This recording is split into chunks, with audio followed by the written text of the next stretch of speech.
Il y aura un giveaway à la fin de cette vidéo, pour les gens qui seront abonnés et ceux qui auront commenté, et ceux qui auront RT, et ceux qui auront partagé sur Facebook. Tout d'abord, avant de commencer cette vidéo, je voulais vraiment remercier beaucoup les gens qui suivent sur Twitch, etc. On a dépassé les 200 follow, voilà, je sais que c'est rien, mais c'est déjà énorme. Donc voilà, je voulais juste commencer, faire une petite intro sur cette vidéo et vous dire que je vous remercie beaucoup. Et que c'est génial, le dimanche dernier, on était constant à 20-30 viewers, voilà. Donc je voulais vraiment tous vous remercier et on part direct. Bienvenue dans la leçon numéro 4. Aujourd'hui, nous allons parler du spray control. Parce que je sais que certains en ont vraiment besoin. Je vise personne. Et on part immédiatement pour le chapitre numéro 1. Le pattern. Alors, on va expliquer déjà le spray control. On va commencer avec des bases vraiment basiques. Le pattern. Qu'est-ce qu'un pattern? Le pattern, exactement le cycle que va faire l'arme. Chaque arme a un pattern différent, que ce soit la AK, la M4, le Deagle, etc., etc. Il faut savoir que le pattern le plus dur, c'est celui de la AK. Donc, je vous montre tout de suite le pattern de la AK. Voilà, ça c'est le pattern de la AK. Il fera toujours le même cycle ou à peu près le même. Le but du spray control, c'est de connaître son pattern par cœur. Personnellement, bon, cette vidéo, comme d'habitude, ne s'adresse pas aux AWPers parce que je ne joue pas du tout à la WAP. Alors, le but du spray control, c'est comme vous voyez au niveau de ce pattern, il y a quelques balles qui montent droit. Elles sont toujours droit quoi qu'il arrive.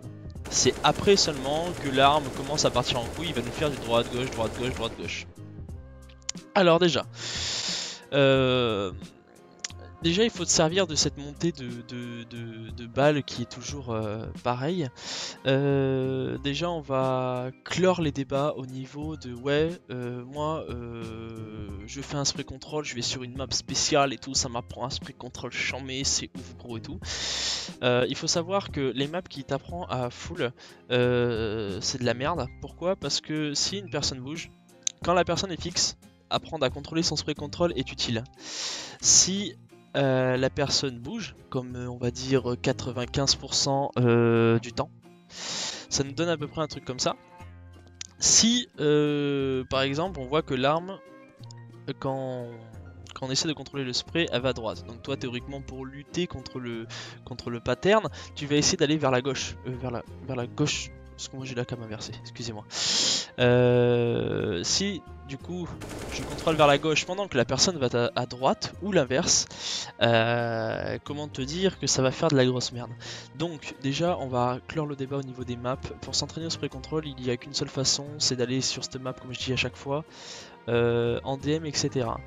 Donc voilà, chaque arme a un pattern différent, que ça soit la M4, que ça soit la M4S, ils sont tous différents, avec une cadence différente, ce qui n'est pas la même chose.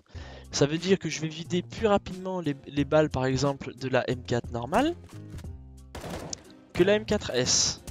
Parce que le full est beaucoup moins important, le spray est beaucoup moins rapide, ce qui va me permettre d'avoir un pattern beaucoup plus lent.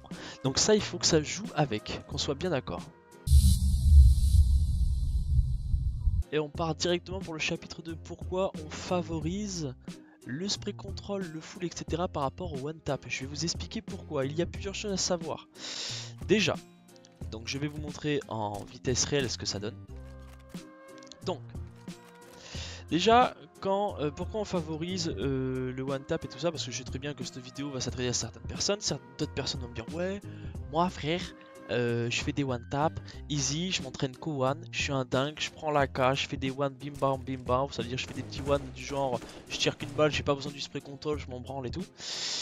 Alors, on favorise le spray control par rapport à l'AIM pour trois choses. La première est que quand tu essayes de one-tap quelqu'un et que tu veux reprendre un full, t'es complètement dans la merde. Les deux autres choses sont l'AIM punch et le tagging. Je vais vous expliquer ce que c'est. On favorise un full parce qu'il est dit que, on va dire que quand deux personnes se voient en plein duel, qu'ils tirent. Le premier qui tire a 90% de chance normalement de gagner sur une surface plane et en 1v1. Pourquoi? Parce que l'AIM Punch et le tagging sont très importants sur ce jeu. L'AIM Punch, c'est le fait que quand on vous tire dessus, votre viseur, et on a remarqué quand vous n'avez pas de gilet pare-balles, genre quand on vous tire dessus, le viseur monte, votre écran est complètement, il part en couille et tout. Je sais pas si vous voyez ce que je veux dire. Et le tagging c'est ça. Ça veut dire que par exemple, regardez l'autre courir derrière. Une fois que je vais toucher celui-là, il va avoir comme une espèce de ralentissement dans ses mouvements. Ouais, vous voyez qu'il est ralenti par les mouvements. Et ça c'est le tagging. C'est pour ça que quand quelqu'un entame un full, il a probablement plus de chances de pouvoir tuer son adversaire sachant qu'il faut 4 balles que la personne en face lui faut une, comme dit waouh, screaming baby, moi je mets une balle, je m'en bats les couilles. Ça va être beaucoup plus dur sur quelqu'un qui bouge. Et aussi le spray est plus facile à contrôle si on est accroupi et qu'on doit bouger en même temps, par exemple. Donc ces choses là sont très importantes, prenez-les en compte. Ne favorisez pas le one shot. Après, ça dépend de tellement de choses, ça dépend du terrain, etc. Mais on en parlera dans d'autres vidéos.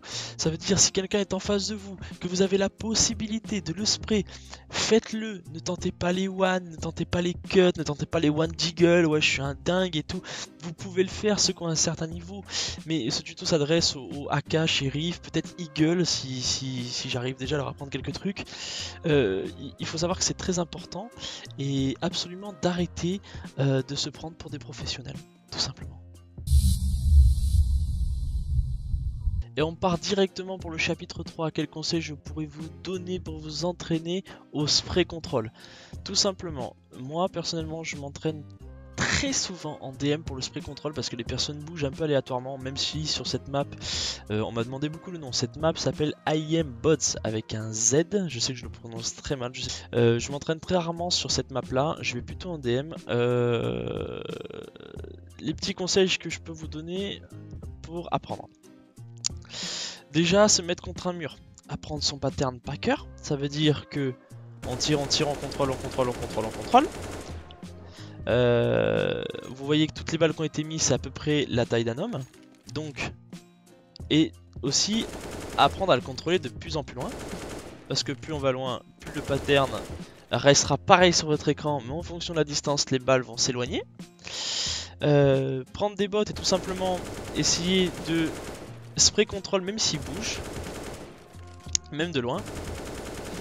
Ratez votre première balle, ratez les premières balles pour que vous puissiez justement, ça veut dire moi je rate la première balle, je la fous en l'air et après je me mets en spray control accroupi.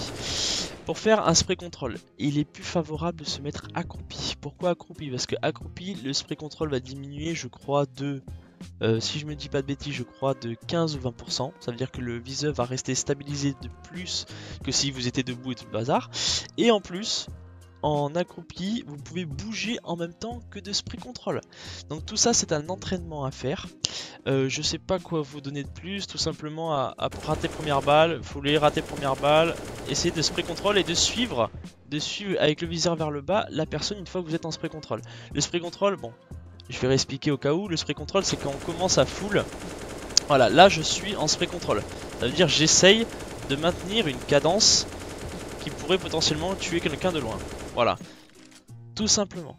Je pense que là vous avez à peu près tous les conseils pour être les meilleurs au spray control. Je pense du moins. Et on part directement pour le chapitre numéro 4. Comme d'habitude, on va aller voir les professionnels faire du spray control pour voir si c'est vraiment efficace et si ça peut aider. Up for Doziak, good position this time, goes back out! There's 3 letters in... Attempting to plant.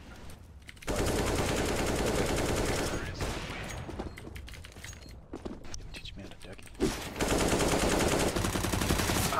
Close left. 4, close left, 1 HP. Oh. Knows it's not going to be a B hit, which allows Nexa now to move on to the doors. Beautiful spray transfer from JKS. And now Dennis, who came through with 2 clutch kills in the last round, is going to go for the spray. Oh, and he lands both of them as well. Skadoodle and Shroud fall to his hands. Strano the first half, quick push banana. Oh, the nade and through the wall. From bad to worse, the spray comes in. Foster, it's all his. 4 kills to close out the half. And there's time to switch it up a little bit. Oh, great entry there from PDC. What was that spray? Okay, spray transfer from Cabal. Outdoor inside. Outdoor and forward.